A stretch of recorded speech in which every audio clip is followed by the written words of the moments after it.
What's up? What's up? What's up? You're rolling with Norma. You're rolling. I'm rolling with Norma. Let's go. What's up, everybody?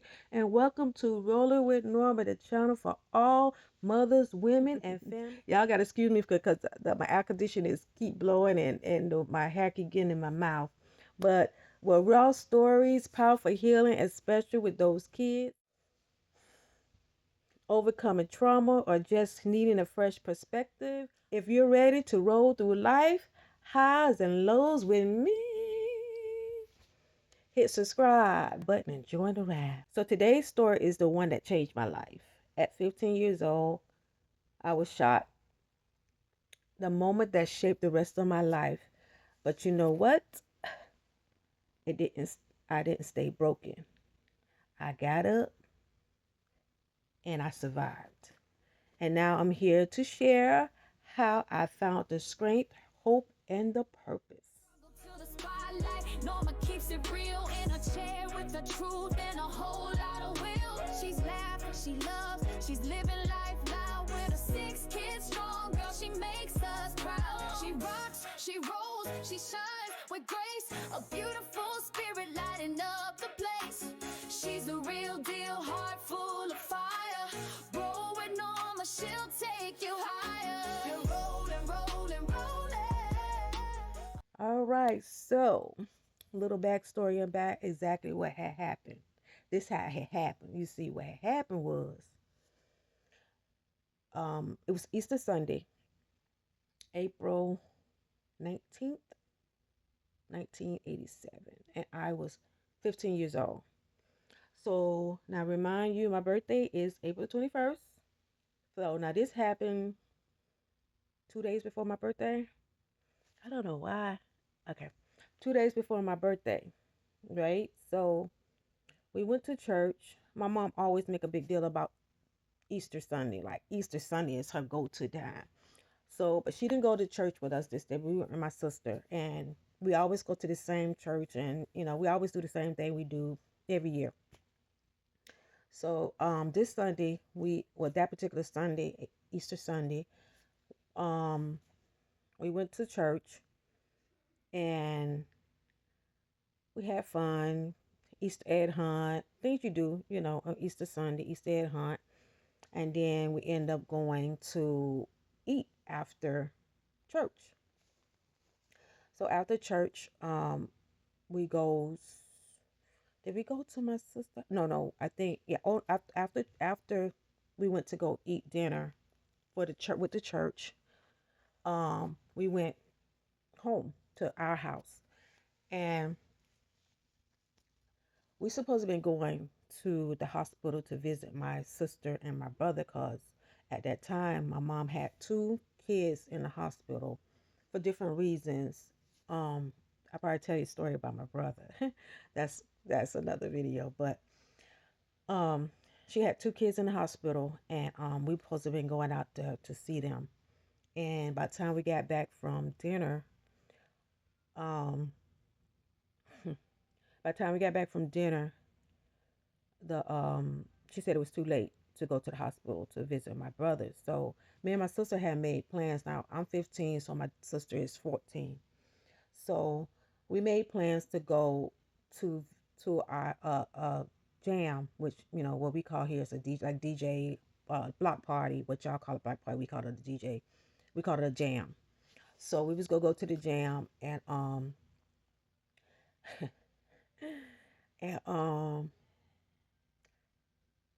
but we was gonna go to the hospital first, and then we was gonna go over to the jam.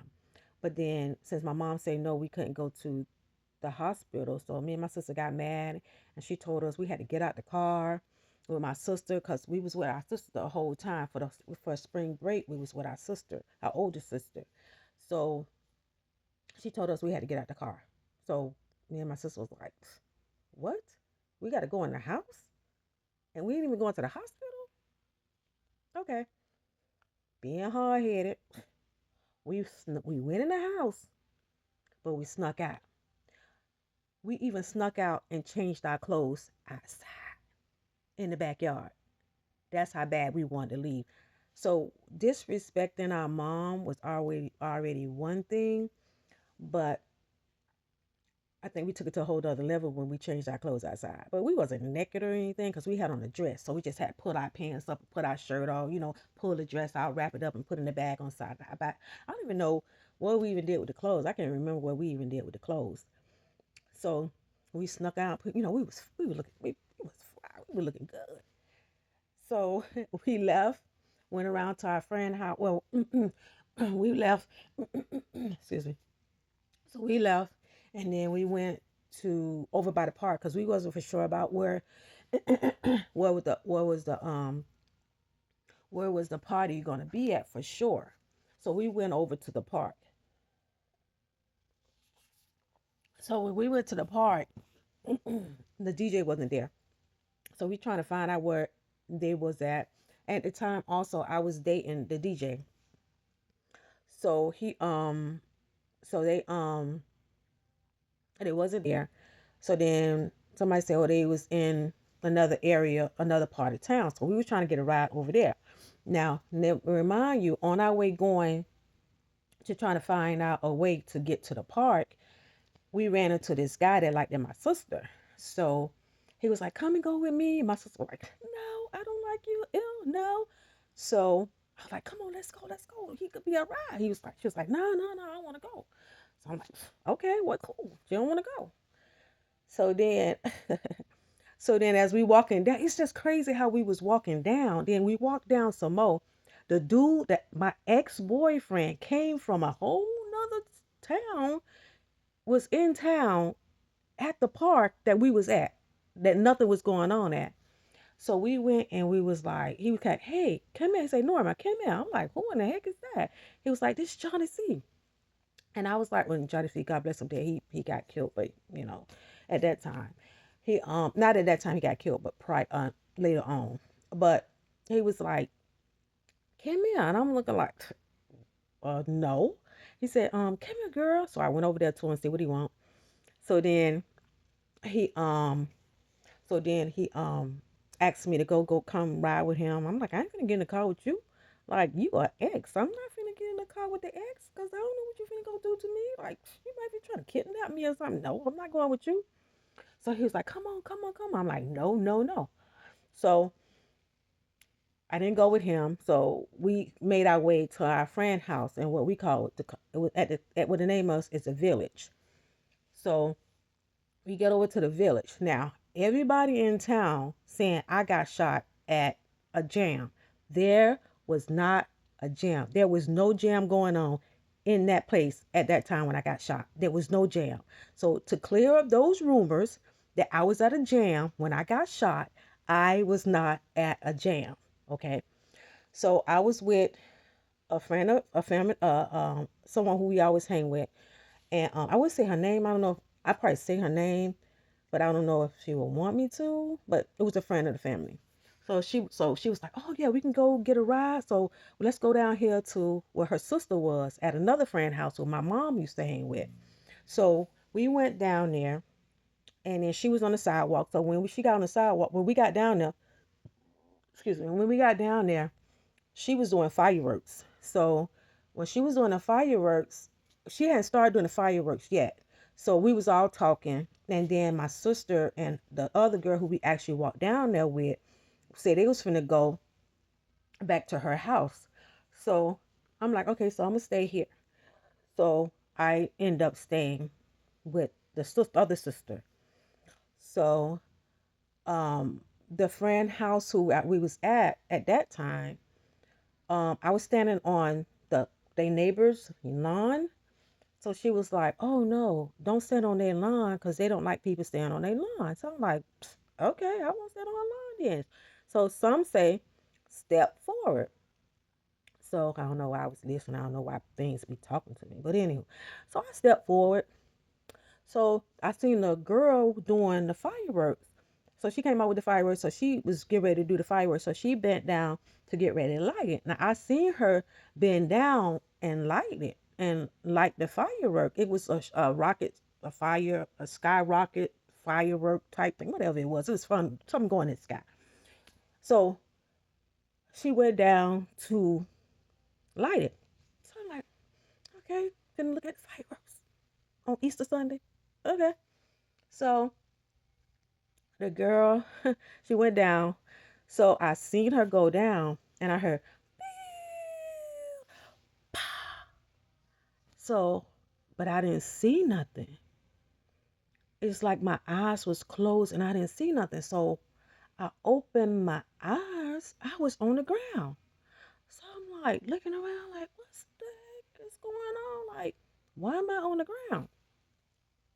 So she was like, what you doing down there? I'm like, I don't know what I'm doing down here. She was like, girl, that was the firework. I said, oh, well, help me up. So she grabbed my arm, and when she grabbed my arm, she dragged me. And I'm looking like, what the heck is going on? Like, I can't get up. And then I was like, she said, oh, you've been shot. You've been shot. I was like, girl, I ain't no shot. What about? I ain't no shot. No blood, no nothing. I didn't feel nothing at that moment, nothing. I just know I was on the ground and I couldn't feel my legs. So I didn't know I couldn't get up. I didn't know nothing at that time. Remember now I'm 15 too. So kind of find out the guy was shooting at somebody who stole his drug. That was the story I got later on. But at this time, I didn't know that. So then she was like, "Ooh," so she was crying. And I'm like, girl, I ain't shot. So by this time, now my back is burning. Like, I'm like, ooh, like, it feels so uncomfortable. So my back was just burning. It was on fire. And there was no blood, there was no nothing. So then my mama friend who house I was at, she came out and she was like, Norma Jean, don't you go to sleep. You stay woke. Oh my gosh, you stay woke. You don't go to sleep. You stay woke. You hear me? And I promise you to this day, I thank God for that lady because she made sure that I would not fall asleep. Because if I fell asleep, I really believed I probably would have died. But she was like, don't fall asleep. She just kept like, you better not fall asleep. Don't fall asleep. And I was like, I'm not gonna fall. I'm like, okay, I'm not gonna fall asleep. I'm not gonna fall asleep. I thank God to this lady for that lady to this day, because I probably would have fell asleep. And then she was just trying to make sure that I didn't fall asleep in case I did not wake up. So she made sure that I didn't fall asleep. So now by this time I started feeling sick on the stomach. And I was like gasping and like I had to throw up. And so I end up throwing up. So she said, it's okay, you can throw up on me, it's fine, you can throw up on me. So so so I so she so she she just made sure that I wouldn't go to sleep. So I didn't, so I stayed woke through while she was there. And then she yeah, I got to excuse me. So then she was making sure I didn't fall asleep. So by this time the ambulance came. So then I see my mama when they was putting me on the ambulance and they was cutting off all my clothes. They cut my brand new outfit. So they was cutting up. They cut off. Yeah, they literally cut the whole outfit, like from the leg, each leg they cut it off. My shirt they cut it off. The ambulance did. So by that time I see my mom. I'm like, look, mom, I'm okay, mom. Look, I'm okay, mommy. Because my mom was falling out. My mom was on the ground. She was screaming. She was crying, and oh my gosh, it was crazy. So by this time now we going in the ambulance, and they taking me to the hospital, and um I did they did trauma, so they took me to a Baptist where they did a chest tube. They put a chest tube in it, and if anybody ever tell you that something hurt, that hurt so bad. It hurted so bad. I screamed. That lady said, "Oh, she about to break my hand." She was holding my hand, and it hurt so bad, but I can breathe. I was able to breathe because I wasn't able to breathe. Like, I didn't realize that I wasn't able to breathe until they put that tube in me. So they put the chest tube in, and then the blood started because I had internal bleeding.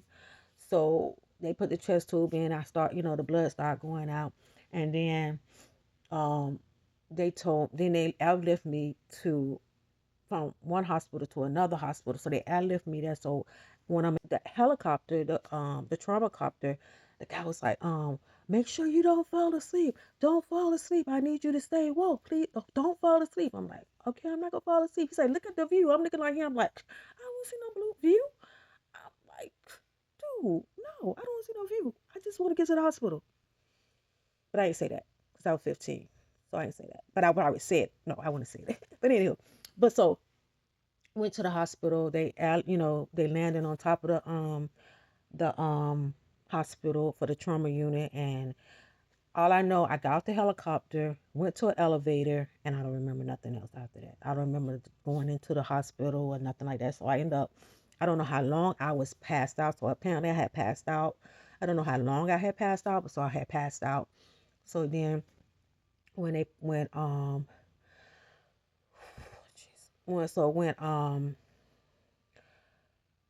I woke up, I seen my sister, my mom, and everybody, and stuff like that. So, um,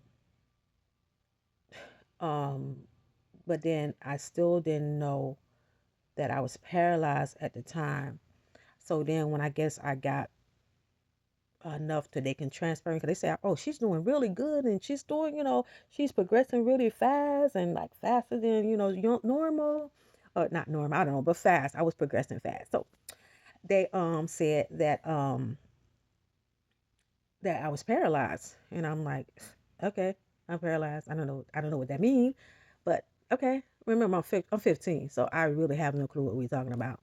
So I was like, okay, I'm paralyzed. So um, I just knew that I couldn't move. I didn't understand what being a paraplegic and paralyzed, and I still didn't know that I was gonna be in a wheelchair until it was time for me to get in a wheelchair. And then I just didn't understand what was going on.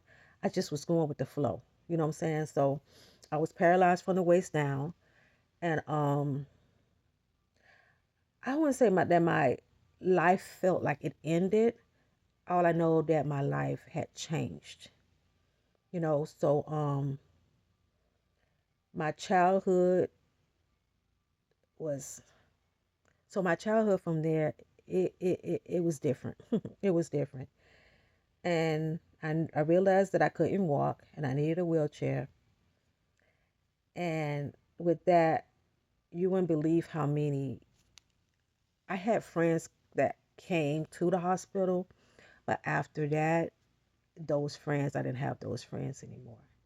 And that same girl who house I was at, when I was on that ground, not the one that was doing the firework, because she was hysterical. She was crying. She came to the hospital and everything, but she was crying. Like her and her sister, like that, they was crying.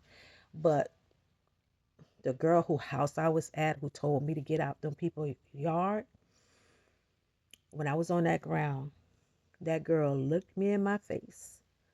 I smiled. She was like, nah. Now I think that this girl was my aunt the whole time. Because every time I did something, I wore my hair a certain way. She wore her hair the same way. I got a gold in my mouth. She had got a gold in her mouth. Same side. So I was standing with the enemy and didn't even know it. But now I know. Okay? But yeah, but I might have lost, I might couldn't feel anything. I might lost some friends, and I could have lost some hope because I did have things planned out. What I was going to do in life, I was going to the ninth grade. But I'm not the type to stay down. I went to therapy. I fought every day in that chair just to keep my head above ground. I never did learn how to walk again. I never did stand up. And they never did put me on anything because they told me my paraplegia was complete. So I was no movement, no nothing in my legs. But that physical disability didn't stop me because my mind was too strong for it and I refused to let it get to me. So this channel I wanted to do, what this channel is going to be my mission to turn my pain into purpose, to share this story of mine that heals, uplifts, and empower everybody, anybody who come across it. For every mom who have been told they can't, for every woman who needs to see hope across generations. I just want this to be that place that they can come to. I don't know if you know, but I am a mother of 6. I had all my kids as a paraplegic from a wheelchair.